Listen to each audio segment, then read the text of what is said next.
जय जी please address the chair. हाँ, तो मैं सर कोई मुझे इंटरप्ट करेगा मैं चुप हो जाऊंगी, मगर मुझे वक्त आपको देना पड़ेगा। Party have allotted you for 4 minutes. झगड़ा होने वाला है। सर सबसे पहले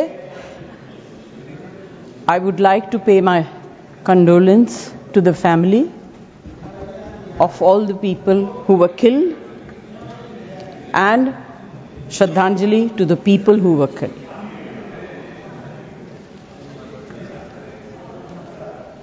सर मुझे बोलते हुए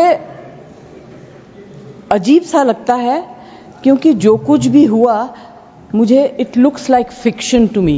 you can read it in books, you see it on the screen कि इस तरह से लोग आए, इतने लोगों को मार दिया, कुछ हुआ नहीं। It's really unreal. मैं हृदयजीवी हूं, हृदय से बात करूंगी।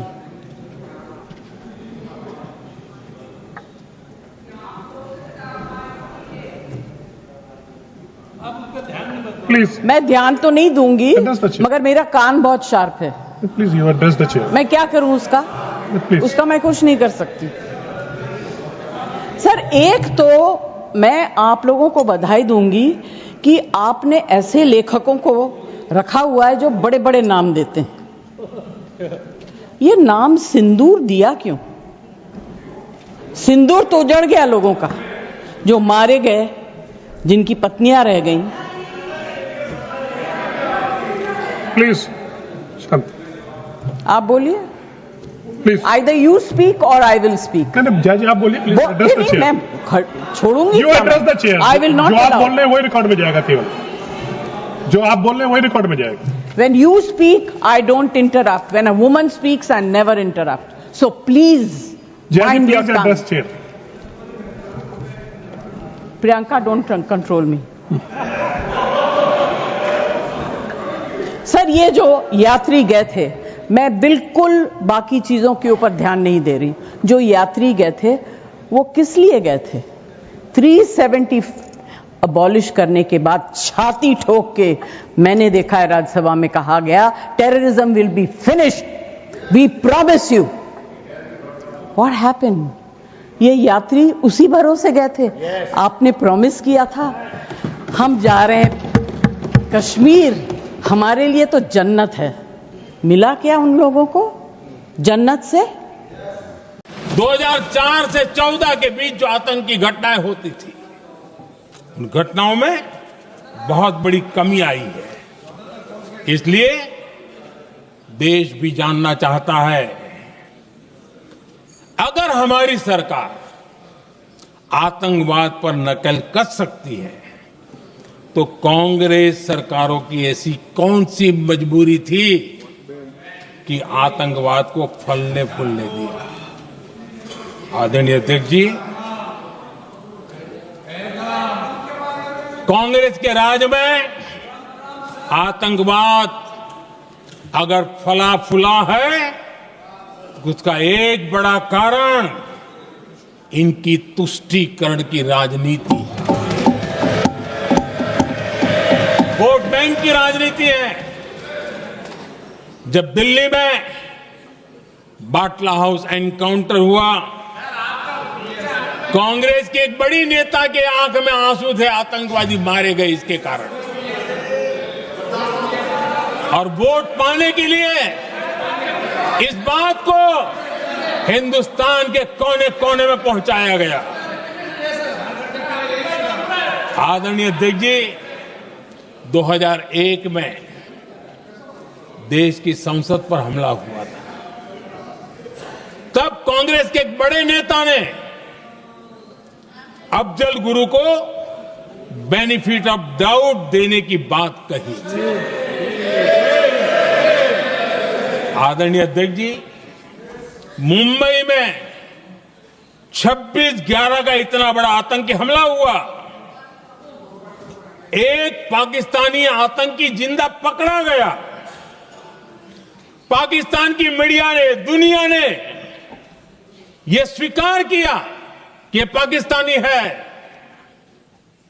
लेकिन यहां कांग्रेस पार्टी इतना बड़ा पाकिस्तान का पाप इतना बड़ा पाकिस्तानी आतंकी हमला, और ये क्या खेल खेल रहे थे? वोट बैंक की राजनीति के लिए क्या कर रहे थे? कांग्रेस पार्टी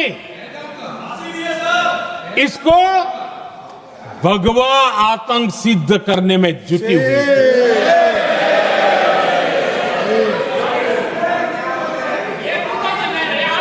कांग्रेस दुनिया को हिंदू आतंकवाद की छड़ी बेचने में लगी हुई थी।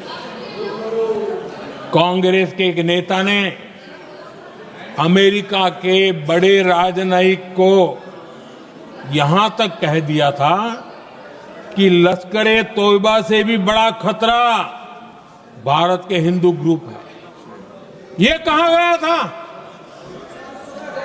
तुष्टीकरण के लिए कांग्रेस ने जम्मू कश्मीर में भारत का संविधान, बाबा साहब अंबेडकर का संविधान, उसे जम्मू कश्मीर में पैर नहीं रखने दिए। इन्होंने घुसने नहीं दिया, उसे बाहर रखा।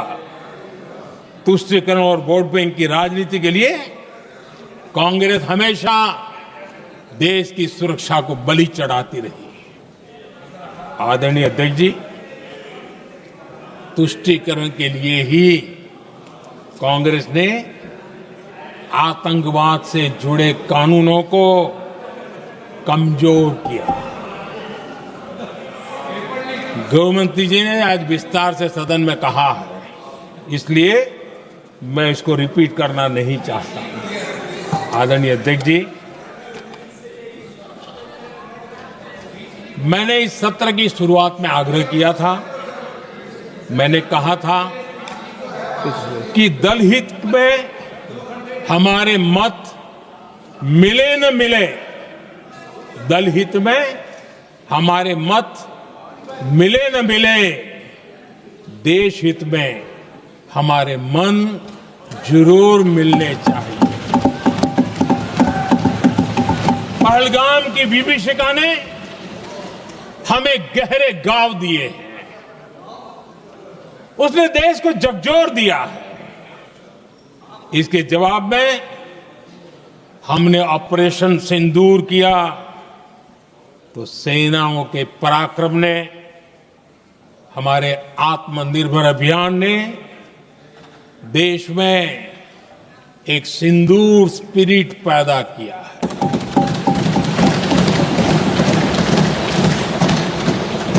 ये सिंदूर स्पिरिट हमने तब भी देखी जब दुनिया भर में हमारे प्रतिनिधि मंडल भारत की बात बताने गए।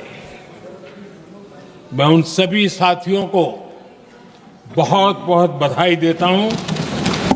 आपने बहुत ही प्रभावी ढंग से भारत की बात डंके की चोट पर दुनिया के सामने रखी। लेकिन मुझे दुख इस बात का है, हैरानी भी है, जो खुद को कांग्रेस के बड़े नेता समझते हैं, उनके पेट में दर्द हो रहा है कि भारत का पक्ष दुनिया के सामने क्यों रखा गया। शायद कुछ नेताओं को सदन में बोलने पर भी पाबंदी लगा दी गई। आदरणीय अध्यक्ष जी, इस मानसिकता से बाहर निकलने की जरूरत है।